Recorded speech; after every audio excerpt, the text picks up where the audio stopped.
fui me perdendo. Aí com 12, 13 anos eu já estava na prostituição. Eu nunca me envolvi em drogas. Isso era pela influência das tuas amizades também? Como que você foi sendo levada para aí? Como que você percebe que chegou a esse ponto, né? Amizades. É. Eles nos abraçam muito bom. Influência, né?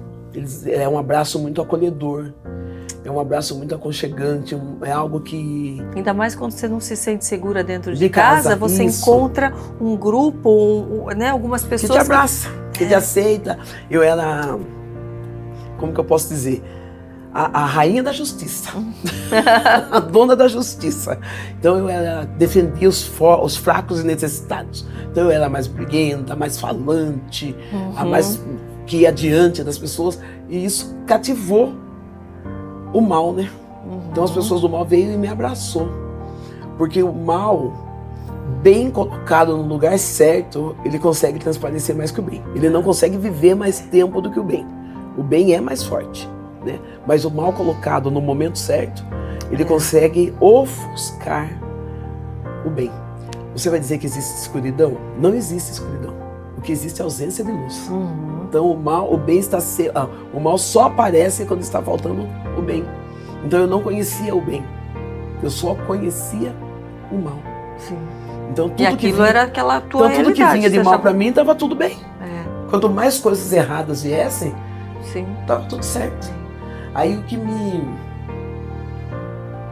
E eu falo que a personalidade forte, isso que você fala que você era a rainha da justiça, é a mulher corajosa dos dias de hoje, que a gente fala, vamos ser mulheres fortes, de coragem. Se a gente não tem o discernimento, não adianta nada, a gente usa para o mal, até sem saber, achando que está avançando, achando que está prosperando, achando que está, conquistando lugares, fazendo e acontecendo, e a gente está se distanciando de Deus. Do propósito que Deus tem para nós. Então, muitas vezes a falta de coragem não significa que é covarde.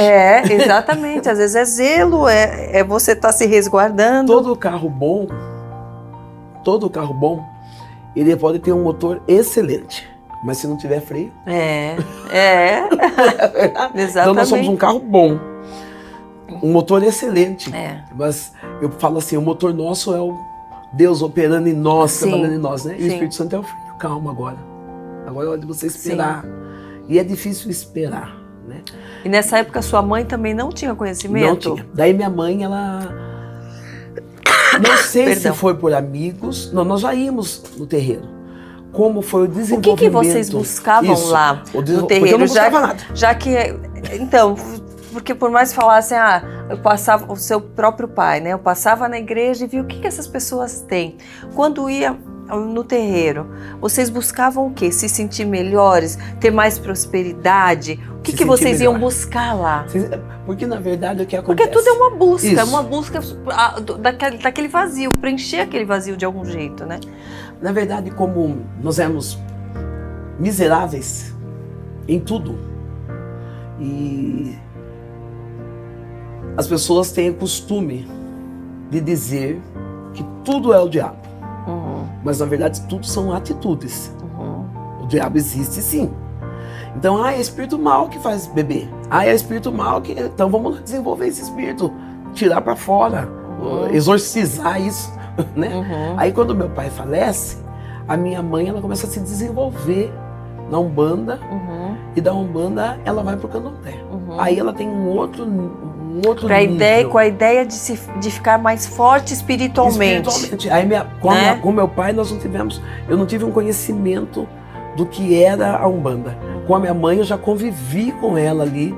Nós servíamos, minha mãe, ela era cavalo, eu era o combono do guia dela. Então eu já convivi, já tive uma convivência dentro do terreiro, quando ela foi fazer a cabeça, entregar para Ori. Então eu convivi. E é aquela busca incansável de paz. Então eu via minha mãe fazer sacrifícios humanos que hoje eu falo assim, como cristão, nós não faríamos. Eu vi minha mãe possuída de demônios, arrastando no chão, lambendo catarro, comendo galinha passando viva assim, de pegar com a mão, rasgar e beber o sangue no dente. Então eu vi coisas assim horripilantes. E mesmo e hoje você vê dessa forma horripilante, vamos dizer assim, mas na época você enxergava assim, você achava estranho ou aquilo para quem está lá é normal? É normal, para quem está lá é parte do ritual.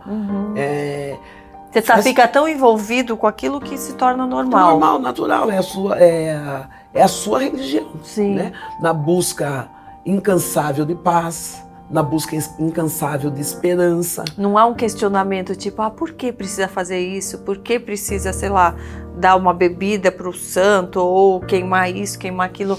Achava que é assim que funciona o mundo espiritual. É isso. Se nós formos falar de assim que funciona, desculpa chamar de cá. Pode chamar. Se nós formos falar de questionamentos espirituais, nós vamos encontrar até no nosso meio evangélico. Sim. Né? Que as pessoas também questionam o porquê rodar, o porquê falar em línguas, o porquê dizimar, o porquê ofertar. Então, a nossa vida, a vida do ser humano, elas são cheias de questionamentos. Sim. Só quando nós encontramos realmente com Deus, nos despimos, tiramos nós, nos despimos de nós mesmos e falamos, eu vou servir a Ele. Sim. Aí os questionamentos param. Sim. Mas todas as religiões trazem questionamentos.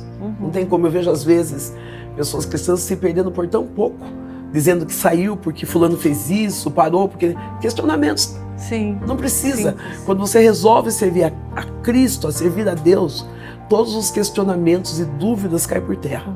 E você vê que o centro é Deus. É só isso. Talvez alguém vá perguntar para você, por que a Sandra?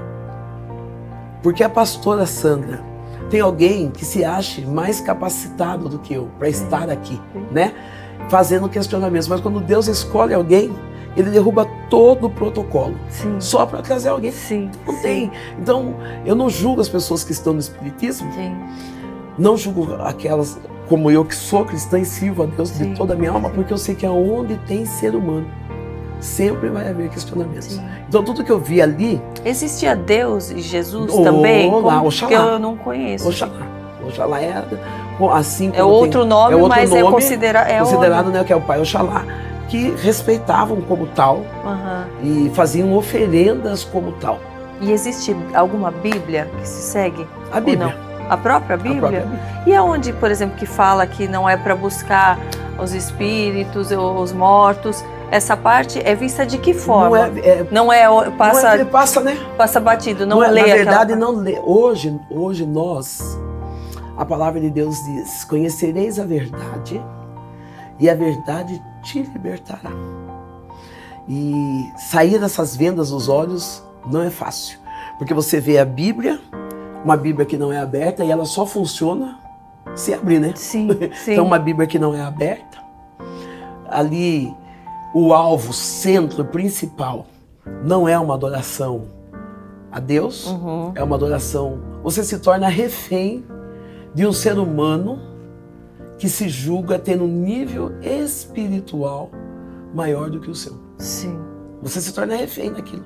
Então, na verdade, os orixás, eles escolhem pessoas que vão receber, essas entidades que vão receber, e as pessoas, ou nós, eu vou usar nós porque é o que estava ali, nós na época se tornavam refém vou beber água, vou perguntar para o orixá, vou usar roupa verde, vou perguntar para o orixá. Você se torna refém daquilo. Sim. Então, às vezes as pessoas até criticam quem busca a imagem. No terreno não é muito diferente disso, só que é humano. Né? A Joana tem um potencial maior no nível espiritual, então eu vou me consultar com ela, eu vou tomar passe com ela, eu vou fazer os rituais com ela. E aquelas oferendas na encruzilhada, roupas, né, os orixás, os guias, tem roupas certas para usar.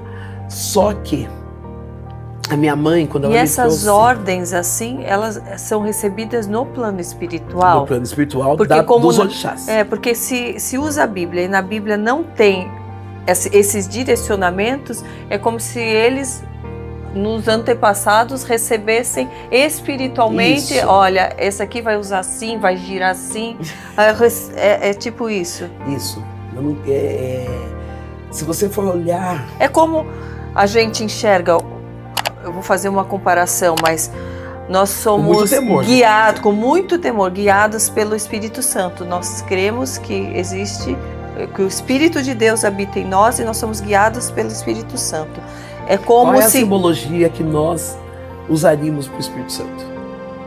Nós não usaríamos uma pomba? Sim, né? Então Lá vamos por esse caminho, respeitando todas as religiões e com muito temor a Deus. Claro. Lá eles pegam, por exemplo, a imagem de São Benedito, né? E levam até o terreno, torcendo o São Benedito na esquerda e o Zé Pelino, né?